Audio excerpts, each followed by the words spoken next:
Hey y'all, welcome back to Chat with Beauty Spot. We will be discussing Married at First Sight, Season 14, Episode 12.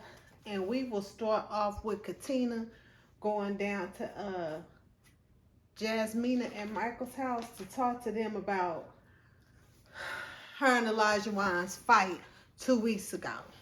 Because the show didn't air last week, we had to watch some kind of filler episode. And I was dang near over with. I'm ready for the end of the show. I'm ready for decision day because these shows drag.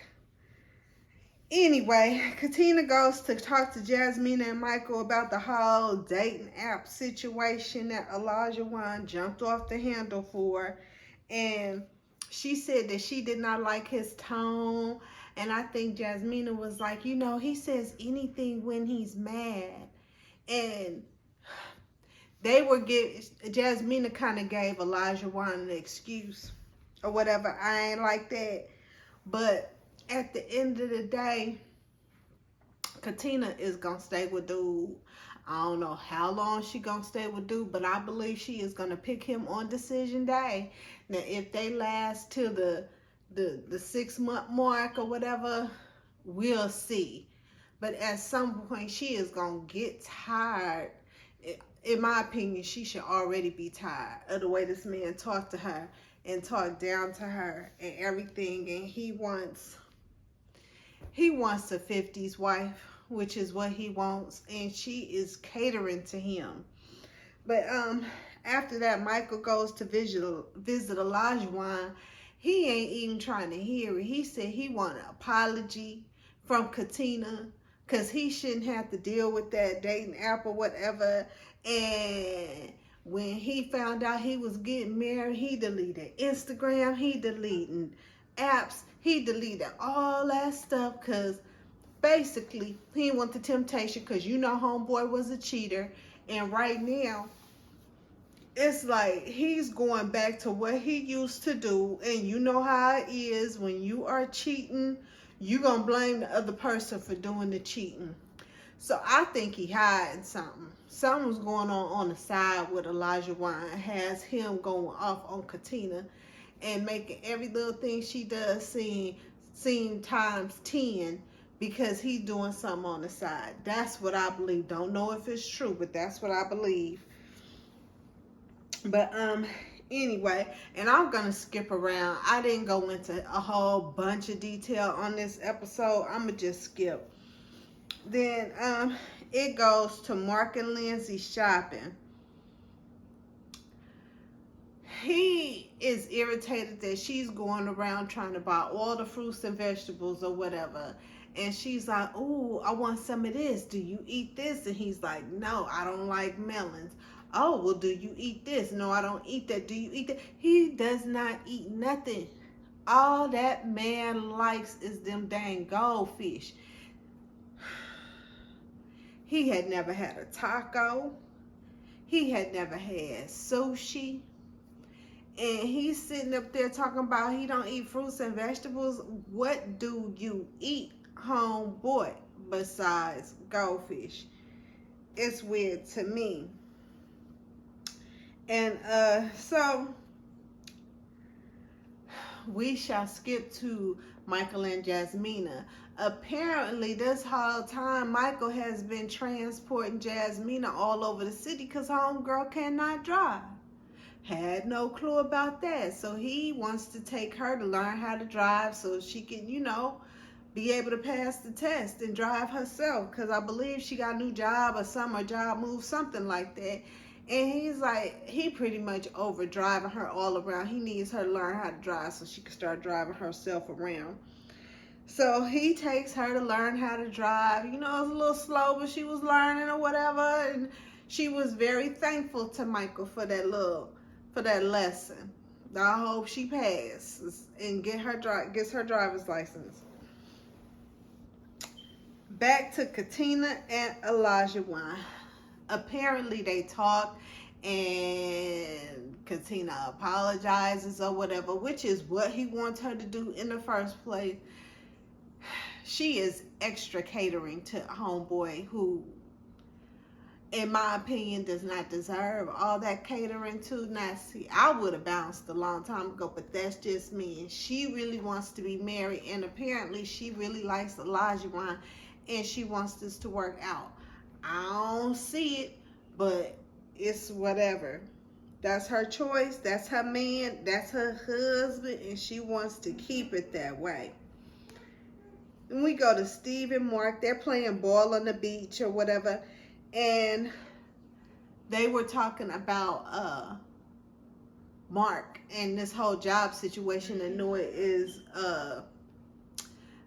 is tripping about, and he is saying that he has a substantial amount of money in savings. Of course, he did not say how much, and that on that monthly bills he is paying more than her and per month, and he wants her to start taking on more responsibility around the house. We then go to Steve and Noy. They're talking, and they go walk the dog, and they come back in, and they're talking about cleaning the bathroom and toilets and all that stuff, and she has no interest in it. And she was like, you could do everything, basically, because you are not working and she is working, and he's trying to see, just like he said a few episodes ago, if she would contribute to the house, because he doesn't believe that she would contribute to the house the way he wants her to. And he was like, okay, well, I'm gonna do this and this, and you do that and that. And Noy was like, you could kiss my patootie. And she tells him that. She laughed like she was joking, but she was not joking with him. We then skip over to Jasmina. She's talking to her mom and telling her about how their marriage is going so far. Of course, they're not arguing, whatever, but she ends up telling her mom that she is just not attracted to Michael in that way. We've been through that. Like, you are not physically attracted to him. He does not get your juices flowing. You are not feeling him in that way. Even though y'all not arguing, y'all basically homies, is what it's looking like to me. Michael goes to talk to his sister that he always talks to, and he was letting her know basically the same thing. And Michael tells his sister that if nothing really jumps off prior to decision, and I'm not even talking about the whole sex, like they don't even have to have sex. It's like kissing and touching and being affectionate with each other. He was like, if we cannot do that by decision day, the answer is no. There will be a decision of no. I'm cool. He was like, he ain't never had to wait this long for somebody to be like feeling him like that. But Jasmine she ain't it. I don't think they stand together. Because it's already been past a month. And she ain't attracted to him. And he like, if it don't go down, it ain't happening. And his sister was like, why don't you, try a little somewhere to see how far you can get.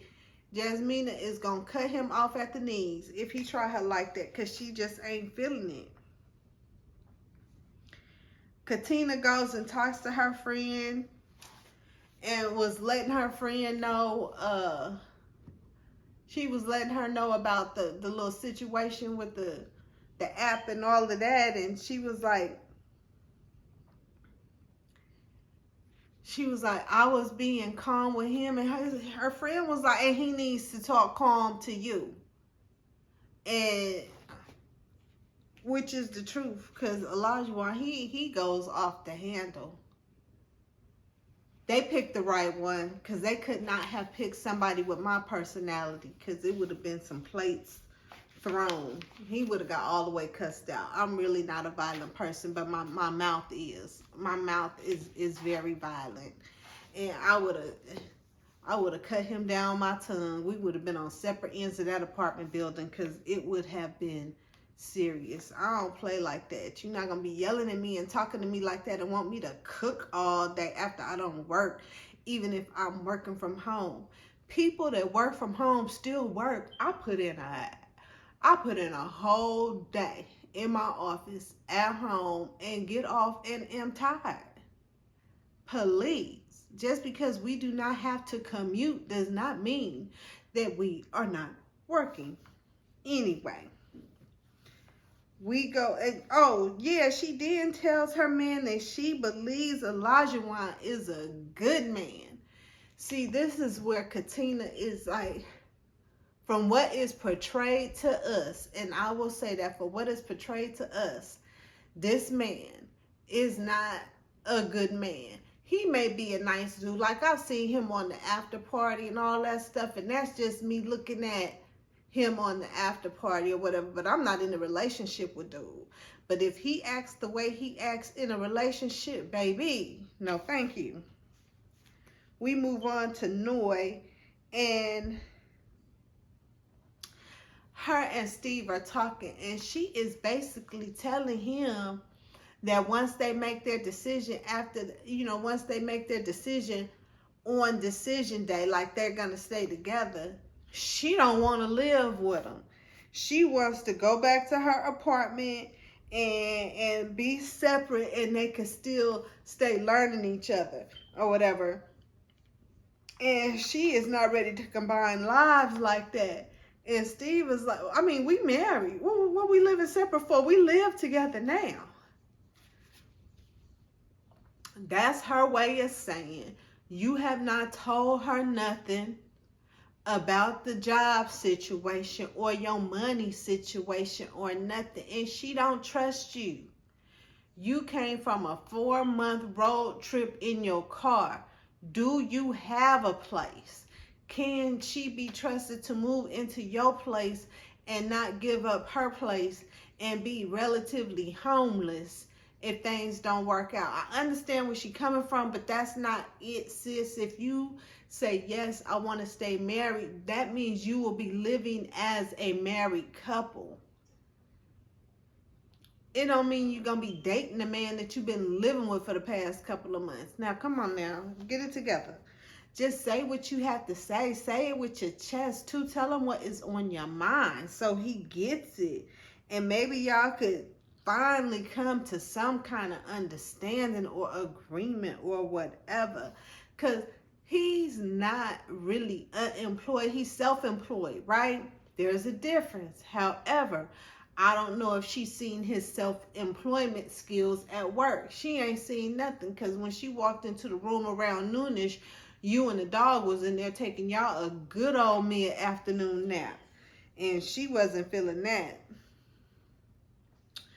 Now let's go on to Lindsay and Mark. They get ready to, they arguing again. And he's telling her how she's feeling. Of course, she's interrupting him. He's like, let me talk. Let me say what I need to say. But she, you know, Lindsay, she gonna keep talking. If she don't do nothing else, she gonna keep talking. And she reaches out to grab his arm, and he said, don't do that. Don't grab me like that. And she gets pissed off, like, okay, I'm done. I need a moment. And she puts on her little coat and walks out. He don't want you grabbing on him. Y'all could have a whole discussion and say what y'all need to say calmly without you reaching out to grab his arm and talk. He don't like that. He tells you, don't grab me like that, and you get mad because he done told you not to grab him like that. First of all, homegirl drinks too much. But you gonna get that upset because he told you not to grab on him that you got to leave and walk out the door. Nevertheless, y'all have a photographer coming over to take pictures of y'all and all them damn cats. And she walks out the door. Then the photographer comes. Mark's sitting up there with one of the cats taking a darn photo. Lindsay comes to walk back in and goes in the room, grabs a bag and starts packing the bag. And he's like, excuse me, you know, to the photographer's a little something going on. So the photographer steps out. He goes in there. She packing the bag, talking about she need to go home for a little while because she need to cool off and for a couple of nights or whatever. And he was not trying to stop her. And I get it. There's a time when you just become sick and tired. But in the end, he did ask her, he's like, are you going to stay for the photo shoot? I mean, the photographer is here. And she's like, no, you want me to pretend like I like you? Because I don't. And he's like, look, I mean, that's okay. That's cool. That's whatever. But are you going to stay for the photo shoot? I mean, the photographer is here. The cats is already in their little costumes. And she's like, well, do you want me to stay? She just wants you to tell her that you want her to stay. And he was like, yeah, stay for the photo shoot.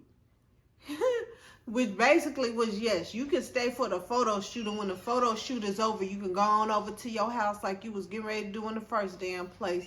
So they stay, they take them little goofy photos with all them goofy cats, and then the photographer is asking them, well, do y'all want to take any together? And they were all hesitant, talking about, well, you know, I guess so.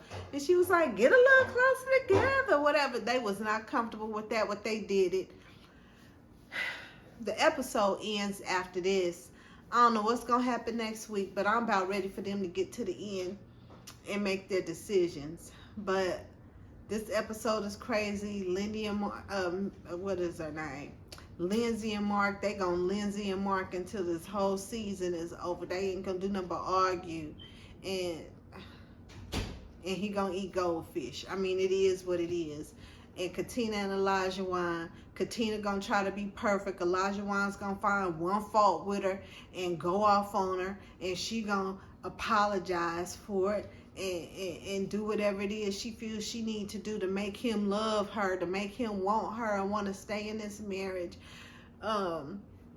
Jasmina and Michael, they just gonna keep playing Scrabble in the bed like they have been, and they gonna be friends at the end. And hell, knowing Steve, I don't know if they're gonna stay together or not, but she gonna keep begging for his financial situation, and he gonna keep telling her, look, I ain't about to work, I need to have my creative juices flowing, and you gonna like it or you ain't. So we gonna see what it is, and until then, y'all, peace.